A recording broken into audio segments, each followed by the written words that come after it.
So this is the 95 Ford F-150. The only thing I've done is took off the entire front of the vehicle as well as the radiator and all that kind of stuff, headlights, all that jazz. This is a 95 Ford F-150, 4.9 liter XLT. That's all the stuff from the front, and it's not in the worst shape in the world, but I'm going to basically refurbish the entire vehicle. So for starters, I'm going to be rebuilding the entire engine basically. So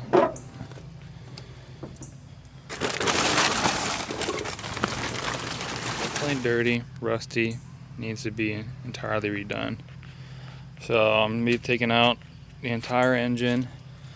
Today I'm going to be getting out all the wiring and everything in the way of the engine and all the wiring, because I'm going to be painting the entire engine bay, maybe a different color. I thought about doing maroon or hunter green, but yeah, that's the start. Hey everyone, here's an update. I just took off the intake manifold. All you have to do is take out these bolts here and then unbolt it from here. We're on the intake back here. There's a mount that goes there. And now I gotta get these exhausts off. It's gonna be a pain.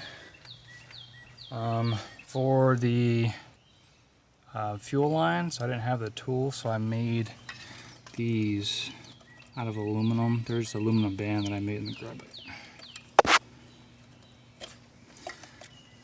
These aluminum bands that I just like squeeze together into a round shape, and then here, I'll show you. I'm gonna do it and show you. So what I was doing was, this was in here, right? It was all the way flush, and the only way you can get it is by releasing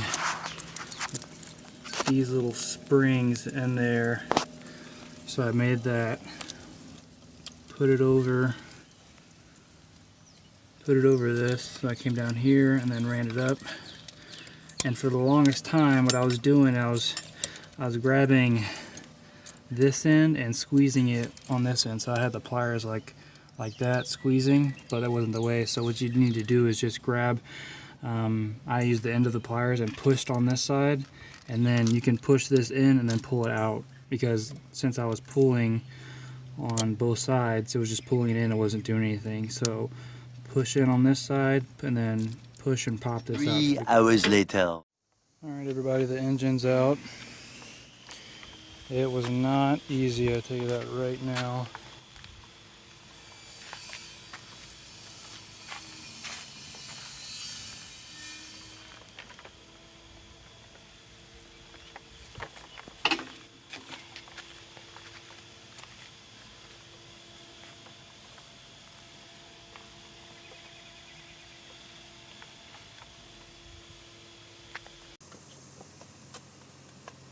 When you get to this point, you actually don't need to remove this bolt or the pulley. You can actually just turn it like so.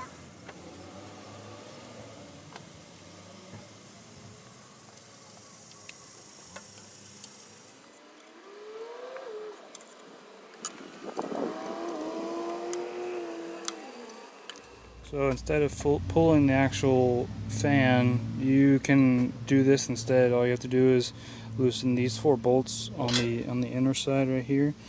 They're size 13. Just loosen them up, and eventually they'll remove itself from the block, and then you'll be able to pull the entire thing out instead of getting a puller or one of those custom fan wrenches. And voila, it's pretty rusty in there. Now that we have the fan off and the top of the valve cover off, and when you're doing these, they're probably going to break depending on how old it is. You can use it's a 9/16, I believe, to take them off, but mine all broke, so I have to figure that out. But for this, these big bolts are going to be 11/16, I believe. Alright, I got the head off. I got everything labeled and whatnot. Those are what it looks like. It's pretty, can't really see too much. And then this was actually covered with like rust or something in here as well. So I don't think I'm getting enough passage cooling. You can still see there's water and stuff in there. Then there's the head. And there's all the labeled rods. Still couldn't get this freaking thing off. I might just leave it on if I can. So, and for this, guys, I drilled 2 holes and now I'm threading them and I'm gonna run it through and use it. Alright everybody, I got it off. Oh, then I broke it, but yeah, that happened. Not good. Need a new camshaft now. Alright, so I got these bad boys in for these